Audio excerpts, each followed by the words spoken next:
Spectacles, festivals annulés, cinéma, théâtre fermés. Le monde de la culture est en souffrance depuis 2 mois. Le président Macron a ébauché cet après-midi un plan de secours, de sauvetage. Il s'est dit favorable à ce que l'on prolonge les droits au chômage des intermittents jusqu'en août 2021.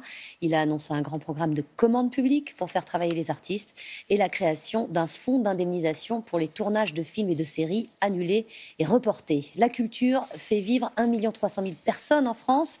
Parmi elles, les comédiens, les techniciens de théâtre. Le coup d'envoi de leur saison a lieu généralement au Festival d'Avignon en juillet, mais le festival a dû être annulé. Reportage de Véronique Gaglione et Christelle Chabot. À Avignon, le festival attire chaque année en juillet plus de 700 000 visiteurs. Ici, 1 personne sur 4 vit de cet événement. Alors le festival annulé, c'est une catastrophe pour ce directeur de théâtre et son régisseur. Ils ont bien du mal à imaginer la suite. Non, mais c'est impossible. Tu vois, ça voudrait dire la personne qui est là, il faut que tout ça soit la prochaine. Mais puis comment elle va faire? Non. Ils ont écouté les mesures annoncées aujourd'hui. Pour le régisseur, qui n'avait encore que la moitié des heures nécessaires pour avoir accès aux allocations chômage, son statut d'intermittent sera garanti l'année prochaine. C'est une bonne nouvelle. La première réaction, un soulagement quand même quand il a annoncé l'année blanche. Mais qui n'est pas non plus une année sans rien faire, hein, bien sûr.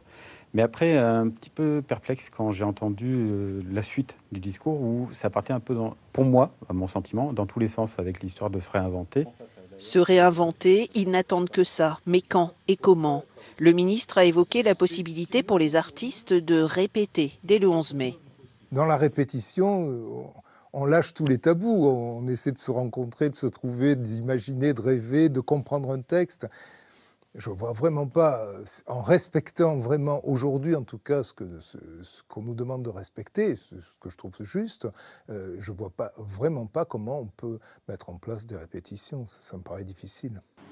Le Festival d'Avignon, c'est au moins 100 millions d'euros de retombées économiques pour la ville.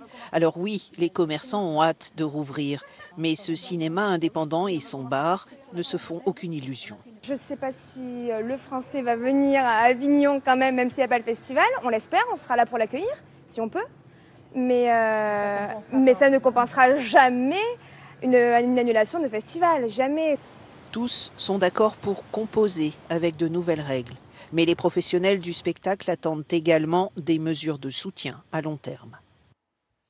Et nous accueillons Franck Riester, ministre de la Culture. Bonsoir. Le président Emmanuel Macron a dévoilé cet après-midi les pistes d'un plan d'aide à la culture, avec 3 mesures sur lesquelles on va revenir. Mais lorsqu'il annonce une aide à la recherche, c'est 5 milliards. Une aide à Air France, c'est 7 milliards. Une aide à la culture, c'est combien ? Écoutez, aujourd'hui, c'était un moment d'échange, d'abord avec les artistes, entre le président de la République et les artistes, avec certains artistes, avec moi-même, avec Bruno Le Maire, avec Muriel Pénicaud, pour parler des mesures qui ont été prises, parler de cette séquence qui s'ouvre, qui est cette séquence de déconfinement, et donc où il va falloir preuve à la fois de résistance et de résilience. Et puis il y aura la période du rebond. Et donc des plans de relance de cette activité. Donc là, il s'agissait une nouvelle fois de dire, dans la séquence qui s'ouvre, comment on protège d'abord les intermittents, ces artistes et ces techniciens du spectacle, de l'audiovisuel, du cinéma, qui sont le ciment de la vitalité de la création de notre pays. Comment on accompagne les artistes-auteurs de ce pays et comment on accompagne le service public de la culture. Comment on accompagne aussi les entrepreneurs, les producteurs de cinéma ou d'audiovisuel qui ont besoin de reproduire. Et il ne s'agissait pas d'annoncer un grand plan Marshall avec X milliards. Il s'agissait de parler de mesures concrètes pour sécuriser celles et ceux qui en avaient besoin et d'accompagner au déconfinement et accompagner la reprise.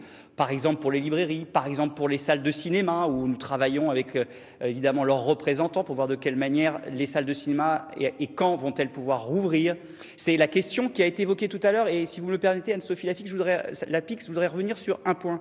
Pour permettre que les tournages de films ou de séries puissent se refaire en France, il est nécessaire à la fois d'avoir des mesures de sécurité sanitaire fortes forte, mais il est aussi nécessaire d'assurer les tournages. Et le fonds d'indemnisation dont vous avez parlé n'a pas vocation à rembourser les productions qui ont été annulées, mais de permettre que des nouvelles productions se fassent, parce que les assureurs aujourd'hui ne veulent pas assurer le risque Covid, et nous avons donc besoin de sécuriser ces tournages grâce à ce fonds d'indemnisation de sécurité et assurance. Franck Riester, le président, a répondu à l'appel des artistes lancé dans la presse. Pourquoi avez-vous attendu cet appel? Où étiez-vous? Le monde de la culture fait vivre plus d'1 million de personnes et on a le sentiment qu'il passe après l'aéronautique, après les petits commerçants, après tout le monde. Non, pas du tout. Vous savez, on était au travail avec les équipes du ministère de la Culture pour mettre en œuvre des mesures d'urgence, l'accès aux prêts garantis par l'État, l'accès au chômage partiel, la prolongation des droits des intermittents, ces artistes et ces techniciens du spectacle, du et du cinéma pendant les 3 mois de confinement, les reports de charges sociales, maintenant exonération de charges sociales qui ont été actées par Bruno Le Maire et Gérald Darmanin.